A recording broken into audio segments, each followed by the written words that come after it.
जय हिंद all my dear students, आपका स्वागत है और मैं आशा करता हूं कि आप कुछ नया सीख रहे होंगे। और अब ज्योग्राफी को लेके हम लोग थोड़ा सा एक्टिव हुए। मेरे कुछ स्टूडेंट्स हैं जो बोल रहे हैं कि सर हमें ज्योग्राफी की आवश्यकता है और ज्योग्राफी हमारे कॉन्सेप्ट क्लियर नहीं हो रहे। तो जो मेरे ऑफलाइन बैचेस में पढ़ रहे हैं उनको तो ज्योग्राफी में बहुत अच्छे से क्लियर करा देता हूँ, बट जो ऑनलाइन स्टूडेंट्स है जो कि मुझसे ऑनलाइन पढ़ना चाहते हैं तो उनके लिए भी मैं सफिशिएंट अमाउंट में एक डाटा प्रोवाइड कर दूंगा। इसके बाहर क्वेश्चन जनरली तो नहीं पूछेगा। देखिए यूपीएससी वास्ट सिलेबस रखता है, बट जितनी मेरी कोशिश है, जितना मेरा अनुभव रहा है डिफेंस के एग्जाम को लेके, चाहे वो सीडीएस हो, सीएपीएफ हो, तो मैं यही आपके साथ साझा करूंगा कि आप बस तैयारी करते रहिए। जो भी आपकी रिक्वेस्ट है आप व्हाट्सअप करें मुझे सबसे पहले, क्योंकि आप मुझसे जुड़े। अगर आप मुझसे जुड़ेंगे ही नहीं तो आप बताइए मैं आपकी हेल्प कैसे करूंगा। और हर वो एक व्यक्ति जो मुझसे पढ़ना चाहता है, कुछ सीखना चाहता है, तो बिल्कुल उसके लिए ये प्लेटफॉर्म बिल्कुल एकदम खुला है। कभी भी पूछे मुझसे, कोई दिक्कत नहीं है, जरूर मैं जैसे फ्री होऊंगा उसका रिप्लाई दिया जाएगा। आई hope so it will be clear all this point. तो ये जियोमॉर्फोलॉजी उसकी सीरीज चल रही है। अब धीरे धीरे पार्ट 1, पार्ट 2, पार्ट 3 ऐसे करके जियोमॉर्फोलॉजी, ओशनोग्राफी, इंडियन ज्योग्राफी सब कवर कर लेंगे। ठीक है, तो धीरे धीरे बढ़ते चलो। और इसी नंबर के बाद आप क्या करेंगे, मुझे टेलीग्राम पे भी ज्वाइन कर लेंगे। टेलीग्राम पे ऊपला डिफेंस, यहाँ भी आप मुझे ज्वाइन करेंगे, जिसकी वजह से क्या होगा, आपको और ज्यादा जानकारी मिलेगी और क्वेश्चन वगैरह सॉल्व में वहां कर। ठीक है, तो हम लोग बहुत जल्द एनडीए और सीडीएस के क्वेश्चन पेपर डिस्कस करेंगे। आप बस निश्चित रहिए, आपको हर चीज का समाधान इस प्लेटफॉर्म पे जरूर मिल जाएगा। जो भी डिफेंस लवर है, जो भी डिफेंस में जाने की क्षमता रखते हैं, पोटेंशियल रखते हैं, उनके लिए ये प्लेटफॉर्म बनाया गया और वो खासकर मेरा इनिशिएटिव है। ठीक है, चलो आगे बढ़े। सबसे पहले geography as a discipline. Geography is a study place a relation between people और इन्वायरमेंट। ज्योग्राफी की स्टडी को क्या बोला जाता है, जहां पीपल और इन्वायरमेंट का मिलन होता है। ठीक है ना, उसको हम क्या बोलते हैं, relation between the people and environment is called a geography. Geography understand with in the form they where how to develop and change over the time. सबसे इंपॉर्टेंट चीज है कैसे ज्योग्राफी के अंदर बदलाव आया है, कैसे डेवलपमेंट आया है। उस वजह से ये ज्योग्राफी बहुत ज्यादा इंपॉर्टेंट है। क्यों, आप नहीं चाहते हो क्या कि आपको पता चले कि अर्थ का ओरिजिन कैसे हुआ है, अर्थ कैसे रिवॉल्व करता है, अर्थ की क्या फिलॉसफी रही है, तो सब आपको यहाँ मिलेगा। The term geography first coined by the Eratosthenes. ठीक है, ये ग्रीक स्कॉलर है, अगर प्रोनाउंसिएशन सही नहीं हुआ तो प्लीज आप सही कर ले। एरिथ्रोथेनिसिस अ ग्रीक स्कॉलर जो कि 276 टू 194 बीसी के अंदर उनका टाइम पीरियड रहा है और उनको फादर ऑफ ज्योग्राफी भी बोला जाता है। तो आपको पता रहना चाहिए फादर ऑफ द ज्योग्राफी किसको बोला जाता है। ठीक है, the word geography derive from the two Greek word. ठीक है, तो ग्रीक मतलब लैटिन, जाहिर सी बात है। ज्योग्राफी वर्ड कहां से डिराइव कर रहा है, बेसिकली जियो, जियो मतलब अर्थ, और ज्योग्राफीज मतलब डिस्क्रिप्शन, मतलब अर्थ के बारे में पूरा ब्यौरा, उसे हम क्या बोलेंगे, geography, description of the earth. ठीक है, next, relation of the geography with other discipline. Every discipline concerned with scientific knowledge is linked with geography as may of their element vary over the space.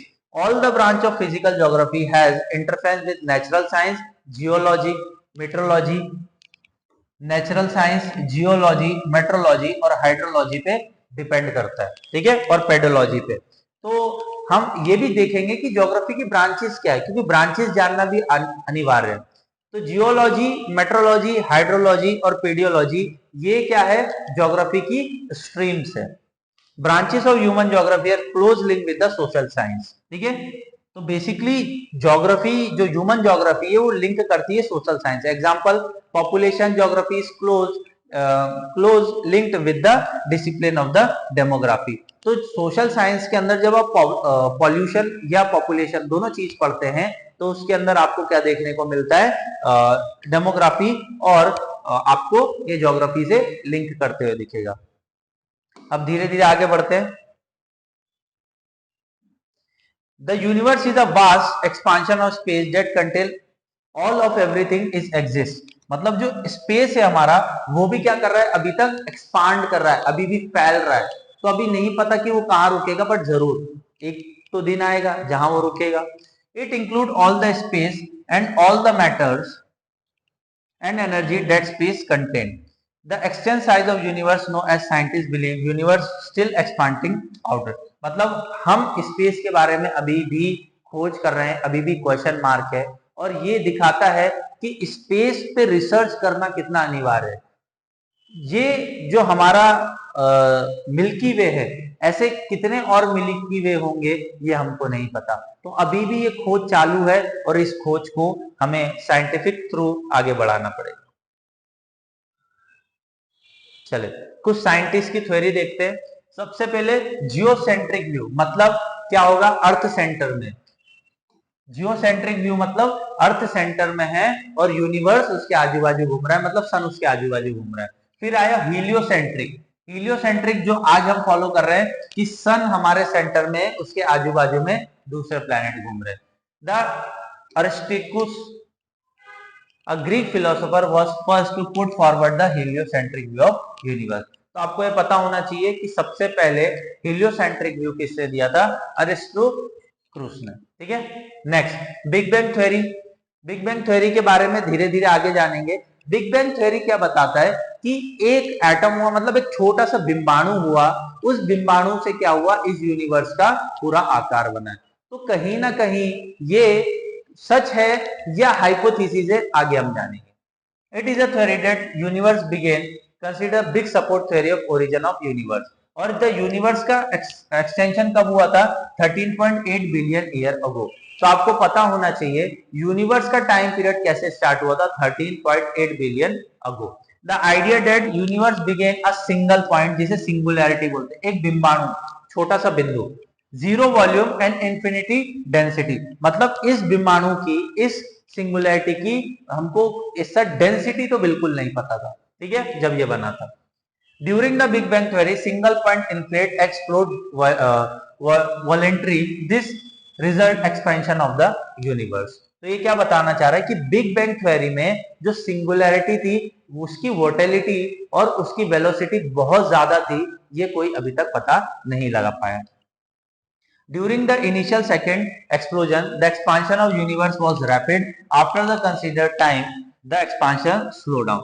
मतलब क्या हुआ, starting में जब big bang theory हुआ उस समय क्या हुआ, एक्सपांड हुआ एक्सपांड हुआ एक्सपांड हुआ, अब ये स्लो हो गया है। ठीक है, तो आगे भी एक्सपांड होगा, पर अभी तक कह नहीं सकते किस बेसिस पे होगा। आई थिंक सो आपको समझ में आ गया हो। 2 मिनट।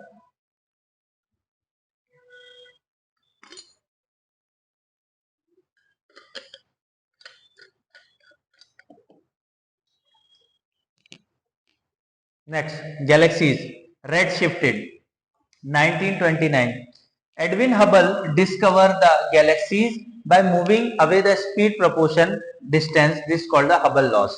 देखो Hubble laws में क्या बोल रहा है, जो हमारी गैलेक्सीज है वो क्या कर रही है, स्पीडली प्रोपोर्शनली अराउंड कर रही है। प्रोपोर्शनली मतलब घूम रही है जो हमारी गैलेक्सीज है। अब गैलेक्सीज बहुत सारी, जैसे हमारी गैलेक्सी मिल्की वे, ठीक है ना, तो वैसे और भी गैलेक्सीज है जो घूम रही है, और हम किसने दिया था ये, हबल लॉ ने या एडविन हबल ने दिया था। ठीक है, यहां तक चीजें clear. Next, when white light emit from the galaxies capture the red light in another galaxy। मतलब एक गैलेक्सी से व्हाइट लाइट निकल रही तो दूसरे गैलेक्सी में वो क्या कर रही है, रेड लाइट हो जा रही है। It's mean that distance between the Galaxy has increase. मतलब क्या, एक गैलेक्सी से दूसरी गैलेक्सी में बहुत ज्यादा डिफरेंस है और ये डिफरेंस धीरे धीरे इंक्रीज हो रहा है। ठीक है, this is because the white light has travelled a large distance from the time of its origin. White light सबसे ज्यादा ट्रैवल कर सकती है, एग्जांपल है आपका प्रिज्म। ठीक है, at the result the wavelength of the light has change over the time. तो लाइट का जो वेवलेंथ है, जो डिस्टेंस है, वो हमेशा चेंज होता रहता है, यहां से आपको पता चल रहा है। तो जो भी मूर्ख व्यक्ति ये बोलता है कि फिजिक्स केमिस्ट्री बायो साइंस सब कुछ है, तो बेटा ज्योग्राफी भी बहुत कुछ है। ज्योग्राफी आपको जीने और मरने का तरीका सब बता देगी। चलो next, the light from the galaxies get shifted to the radar wavelength. आपको पता होना चाहिए, जो गैलेक्सीज की जो लाइट है वो शिफ्ट कर रही है रेडार वेवलेंथ में। ठीक है, I hope so it will clear all this point easily. Next, अब आपके सामने कुछ डायग्राम लेके आ रहा हूं, आप पहले स्क्रीनशॉट ले लेंगे, उसके बाद हम लोग क्या करेंगे, आगे बढ़ेंगे। Take your screenshot. यहां से क्वेश्चन बहुत सारे बन चुके हैं, तो आपको पता रहना चाहिए। फर्स्ट, बिग बैंग थ्योरी हुआ। बिग बैंग थ्योरी के बाद हाई एनर्जी पार्टिकल रिएक्शन हुए। A few minute first nuclear form, यहां क्या हुआ था, सबसे पहला एक न्यूक्लियर फॉर्म हुआ था, उसके बाद फर्स्ट एटम फॉर्म हुआ था 3 लाख साल पहले। तो आपसे पूछा जा सकता है कि फर्स्ट एटम कब फॉर्म हुआ था, तो 3 लाख साल पहले। Next, a few 100 million year first Galaxy and star form. ठीक है, तो ये बिग बैंग थ्योरी के बाद का ये प्रोसेस है, आप देख सकते हैं। तो धीरे धीरे क्या हुआ, सबसे पहले हाई एनर्जी पार्टिकल रिएक्शंस हुए, जिसमें कि फर्स्ट न्यूक्लियो फॉर्म हुआ, उसके बाद फर्स्ट एटॉमिक फॉर्म हुआ जो 3 लाख साल पहले हुआ, फिर उसके बाद millions of year galaxies form हुई, स्टार्स फॉर्म हुए, उसके बाद एक्सपेंशन हुआ यूनिवर्स का, और इसके बाद 9 billion year ago solar system का डेवलप हुआ। तो आपसे पूछा जा सकता है कि सोलर सिस्टम का डेवलपमेंट कब हुआ है, 9 billion year ago formation of solar system develop.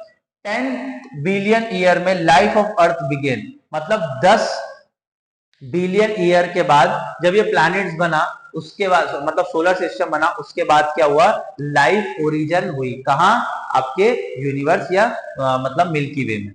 Next, present day आप देख सकते हो 13 बिलियन ईयर, आज का जो टाइम पीरियड है वो 13 बिलियन ईयर है। उसके बाद एंड ऑफ द लाइफ यहां देखने को मिला है 20 बिलियन, मतलब आज से 7 बिलियन साल बाद यह लाइफ खत्म होने की संभावना है। और सन क्या होगा, एक्सपांड और रेड जायंट में, अभी सन क्या है, व्हाइट जायंट में, उसके बाद क्या होगा, वो रेड जायंट में हो जाएगा। ठीक है, और लास्ट, यूनिवर्स इवेंचुअली कोल्ड और द डार्क, मतलब ये यूनिवर्स क्या हो जाएगा, एकदम ठंडा हो जाएगा, मतलब कि सूरज है उसका हाइड्रोजन और हीलियम खत्म हो जाएगा, उसके बाद वापस से नया फॉर्म आएगा और इसे हम बिग बैंग बोलेंगे। तो ये प्रोसेस समझ में आया कि यूनिवर्स कैसे बनना स्टार्ट हुआ, यूनिवर्स खत्म कैसे होगा, और यूनिवर्स वापस कैसे फॉर्म करेगा, ये एक प्रोसेस है, ये हाइपोथेसिस है। बस आपको एग्जाम ओरिएंटेशन से अगर आप कवर करोगे तो बहुत अच्छा रहेगा।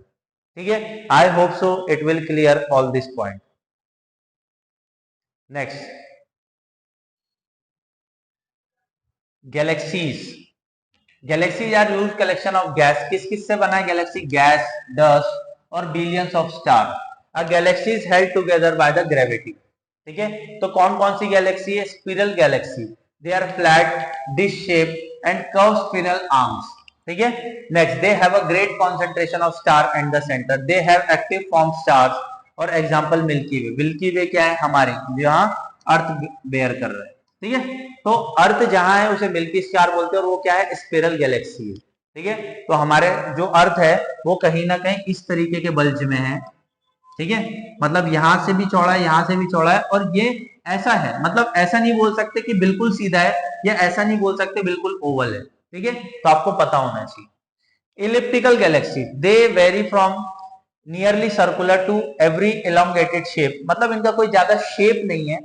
दे possess comparatively little gas and the dust. ठीक है, तो इनके पास क्या मिलेगा, इलिप्टिकल गैलेक्सी से लिटिल गैसेस और डस्ट मिलेंगे। They contain older star, are not actively form star anywhere. ठीक है, तो यहां सबसे ज्यादा क्या मिलेंगे, ओल्डर स्टार देखने को मिलेंगे। I think so it's will clear all this point. अब आ जाते हैं irregular galaxies, they are neither disc like nor elliptical, they are irregular shape और they have very little dust. ठीक है, आई होप सो इतना आप क्लियर कर लोगे तो आपके एग्जाम के लिए सफिशिएंट है। चलो, फैक्चुअल डाटा अब आएंगे मिल्की वे पे। सबसे पहले, it is a huge collection of star, dust and gas, जो हमारा है, और ये सोलर सिस्टम के अंदर लोकेटेड है। तो इसका साइज कितना है, 1 लाख लाइट ईयर, तो approx 1 light year is equal to 9460 billion kilometre. तो आपको पता होना चाहिए कि जो साइज है वो अराउंड मिल्की वे का कितना है, 1 लाख लाइट ईयर अक्रॉस। इसका एज कितना है, 13.6 बिलियन ईयर। आप नोट डाउन करते जाएंगे, नोट्स बनाते जाएंगे, यहां से मैं टाइम पास नहीं कर रहा हूं, आपको एक्सप्लेन के साथ आपका नोट, और जो लगे वो screenshot low. Types of spherical Galaxy. ठीक है, structure, Sagittarius A is a middle milky way, it is a super massive black hole called Sagittarius A. देखिए, ब्लैक होल ये हमेशा न्यूज में रहता है, और सैजिटेरियस ए एक तरीके का क्या है, मिडिल ऑफ द मिल्की वे है, और ये ब्लैक होल है, एक दिन इसमें समा जाना। Everything in the galaxy revolve around there. तो सैजिटेरियस ए के बाद जो ब्लैक होल है वो सेंट्रिक है, उसके अराउंड में ही चीजें घूम रही है, ठीक है। गैलेक्टिक बल्ज, गैलेक्टिक बल्ज का मतलब क्या होता है, immediate surrounding of Sagittarius A, मतलब वो ब्लैक होल के पास वाला जो रीजन है उसे क्या बोलते हैं, galactic bulge. There is tightly packed region of gas, dust and the stars, this is known as the galactic bulge. सबसे पहले ब्लैक होल होगा, उसके बाद क्या होगा आपका galactic bulge. Nearest neighbour Andromeda, ठीक है, सॉरी पहले गैलेक्टिक डिस्क देख लेते हैं। Beyond the bulge there is a galactic disc, या इसके बाद क्या आएगा, galactic disc. The galactic disc has billion of the star. तो सबसे ज्यादा स्टार्स आपको कहां देखने को मिलेंगे, गैलेक्टिक डिस्क में, और उसके अंदर एक सन भी आ जाता है। और नियरेस्ट नेबर सन कौन सा है हमारा, एंड्रोमेडा, मतलब सन मतलब स्टार्स, तो सबसे नजदीक वाला स्टार कौन सा है, एंड्रोमेडा, ये पूछा गया हुआ है, ठीक है। चलो आगे देखें, स्टार्स। जो स्टार्स होते हैं वो बेसिकली जाइंट होते हैं, ग्लोइंग बॉल होते हैं, और उनके अंदर गैस और डस्ट होती है, ठीक है। तो जो हमारे सन के अंदर भी मेनली हाइड्रोजन और हीलियम से बने होते हैं। तो हर एक स्टार की लाइफ होती है, और वो लाइफ जब खत्म होगी, कब होगी, जब हीलियम और हाइड्रोजन का कॉम्बिनेशन रिएक्शन होना बंद हो जाएगा। तो स्टार्स में सबसे इंपॉर्टेंट चीज हम क्या पढ़ते हैं कि हाइड्रोजन और हीलियम जिस दिन खत्म हो गया उस दिन स्टार खत्म हो जाएगा। जैसे हमारा सन, वो भी एक दिन खत्म हो जाएगा जब उसका टेम्परेचर कम होगा। टेम्परेचर कम कब होगा, जब बेसिकली हाइड्रोजन और हीलियम का कॉम्बिनेशन खत्म हो जाएगा। वेरी इन साइज, डिपेंड करता है, हर स्टार का साइज अलग हो सकता है, टेम्परेचर अलग हो सकता है, मास अलग हो सकता है। The colour of star is deemed by the temperature, the hottest star apply the blue. तो हमारा जो स्टार है वो क्या है, रेड है, तो सबसे ठंडा स्टार हमारा ही है। सोच लीजिए, हमारा जो स्टार है मतलब सन, वो सन क्या है, अभी कोल्डेस्ट फॉर्म में है, मतलब रेड है। अब जब वो गर्म होगा तो कैसा दिखेगा, ब्लू दिखेगा। तो आप सोच सकते हैं कि जो यूनिक चीजें हैं हमको पता चल रही ज्योग्राफी से। Life cycle of the star वो डिपेंड करता है काफी सारी चीजों पे, जैसे कि nebula. A star form a massive cloud और dust gas in space also called as nebula. Nebula are mostly composed of hydrogen, gravity being to pull the dust and the gas together. तो basically आप देख सकते हैं कि stars की life cycle क्या है और स्टार कैसे फॉर्म होते हैं, स्टार का कैसा अपीयरेंस होता है, और ये इंपॉर्टेंट है, आपको पता रहना चाहिए। जो पढ़ चुके हैं वो रिवीजन पर्पज से इसको 2-4 बार 10 बार देखें, जिससे कि उनका क्वेश्चन सॉल्व हो जाए। आई hope so it will be clear all this point. एक लाइफ साइकिल कैसी होती है स्टार के, आप स्क्रीनशॉट ले लो पहले, उसके बाद आपको समझा देता हूं, ठीक है। स्क्रीनशॉट फटाक से। चलो, प्रोटोस्टार, प्रोटोस्टार होगा एक, उसके बाद क्या होगा, मेन सीक्वेंस ऑफ स्टार। दो तरीके के स्टार होंगे, एक star same size as a sun, और एक स्टार होगा जो सन से बड़ा होगा। तो अगर सन से सेम साइज में होगा तो रेड जाइंट स्टार होगा, फिर वो वाइट ड्रॉप बन जाएगा, और उसके बाद फिर वो ब्लैक ड्रॉप में कन्वर्ट हो जाएगा। जो सन से बड़ा होगा वो रेड सुपर जाइंट बनेगा, फिर वो सुपरनोवा होगा, और सुपरनोवा के बाद क्या होगा, वो ब्लैक होल में चला जाएगा, या तो फिर न्यूट्रॉन स्टार बन जाएगा। तो आपको ऐसे पता होना चाहिए कि साइकिल कैसी होती है स्टार्स की, और ये स्टार्स कैसे वर्क करते हैं, ठीक है। I hope so it will clear all this point. इसको रिवाइज कर करके पढ़ लेंगे, आराम से क्लियर हो जाएगा। नेक्स्ट, अब कुछ स्टार्स पढ़ने। सबसे पहले protostar, massive fall together, it gets a hot, a star is formed when the hot enough for hydrogen nuclear fusion make the helium, the fusion process release energy and core of the star hot। तो stars जो मैंने बताया, सन जो protostar है वो protostar hydrogen और helium का fusion का बना हुआ है। तो उससे क्या, सॉरी, हाइड्रोजन और न्यूक्लियस के फ्यूजन से बना, और फिर वहां उसमें क्या बनता है, हीलियम बनता है। और जब उसका कोर स्टार जो गर्म होने लगेगा तो उसको हम क्या बोलेंगे, protostar. Main sequence of star, the force of gravity holding the star together balance the higher pressure due to the high temperature.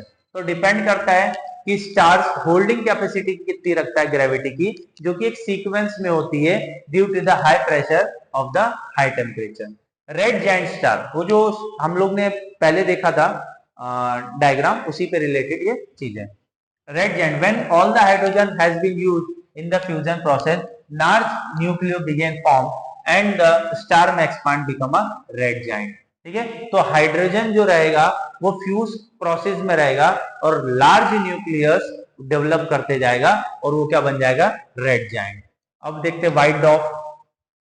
When all the nuclear reaction are over, तो व्हाइट ड्वार्फ मतलब खत्म हो गया, अब star क्या हो गया, एकदम खत्म हो गया, उसको हम क्या बोल सकते हैं, आपका white dwarf. Sun may become a contract under the pull of gravity, in the instant the star become a white dwarf. ठीक है, तो ग्रेविटी के अंदर डिमल्ज कर जाएगा।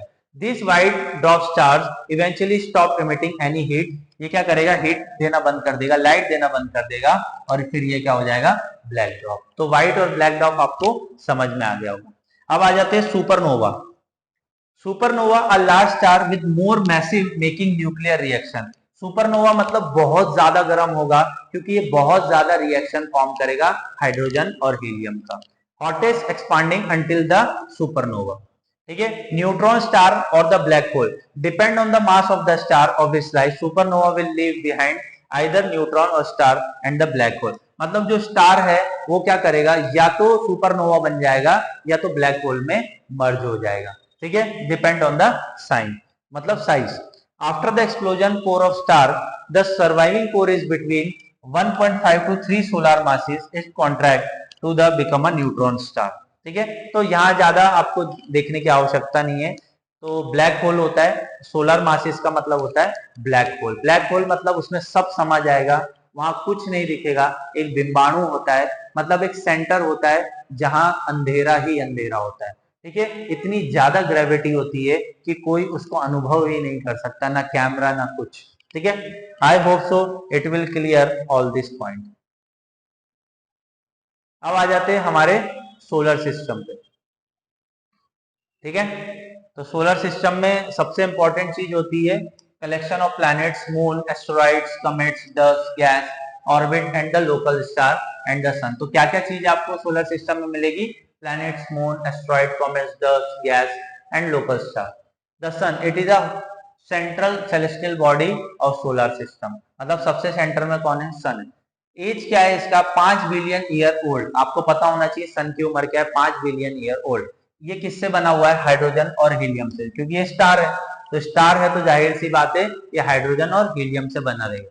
इसका डायमीटर कितना है सन का, तो 13,92,000 किलोमीटर। ठीक है, कितना है इसका, 13,92,000 किलोमीटर। टेम्परेचर कितना है, 15 मिलियन डिग्री सेल्सियस। और कोर में कितना है, मतलब उसके सेंटर में कितना है, 5,500 degree Celsius of the surface. ठीक है, इसके कोर में कितना टेम्परेचर है, 15 मिलियन डिग्री, और बाहर कितना है, 5,500 degree Celsius. It has 2 primary layer, जिसे इनर लेयर बोला जाता है और एक आउटर लेयर बोला जाता है। ठीक है, दूसरा कोर। कोर मतलब अंदर वाला रीजन, न्यूक्लियर रिएक्शन वहीं होता है और हाइड्रोजन कन्वर्ट करता है हीलियम के अंदर। और it the hottest part of the sun entire solar system. Core वाला रीजन होता है सबसे हॉटेस्ट होता है, जो कि हाइड्रोजन कन्वर्ट कर जाता है हीलियम के अंदर। नेक्स्ट, रेडियो एक्टिव जोन किसे बोला जाता है, इनर मोस्ट कोर और आउटर कन्वेंशन जोन को। तो आपसे क्वेश्चन पूछा गया हुआ है रेडियो एक्टिव जोन कौन सा होता है सन का, तो इनर मोस्ट कोर और outer conversion zone. In this zone energy is transfuse. The energy generated in the core is carried by photons, particles of light, and this zone. ठीक है, I hope so it will be clear all this point. Convention zone देख लो, energy flow outside the process of convention. Plasma, यहाँ plasma का role आ गया है। Plasma ionise हो जाता है गैसियस हाइड्रोजन एंड हीलियम में। At the basis of zone gets heated and rise like hot air and surface of photosphere. तो आपको जो दहकती हुई आग दिखेगी, मतलब ऐसा लावा तो नहीं बोल सकते उसको, इतना भयंकर जो लपटें दिखती हैं आग की, वो आपको कहाँ दिखेगी, फोटोस्फीयर में, बिकॉज ऑफ द प्लाज्मा। ठीक है, आई होप सो इतना ही सेशन रखते हैं हम लोग, उसके बाद हम लोग समाप्त करते हैं। और इस तरीके की वीडियोस आपके साथ आते रहेंगे, आप निश्चित रहिए। कोई भी नॉलेज आपको जरूरत पड़े तो मैं जरूर आपके साथ हूँ। थैंक यू ऑल, बस इसका प्यार बनाए रहिए, पार्ट 2 पार्ट 3 आता रहेगा जियोमॉर्फोलॉजी का। Thank you all.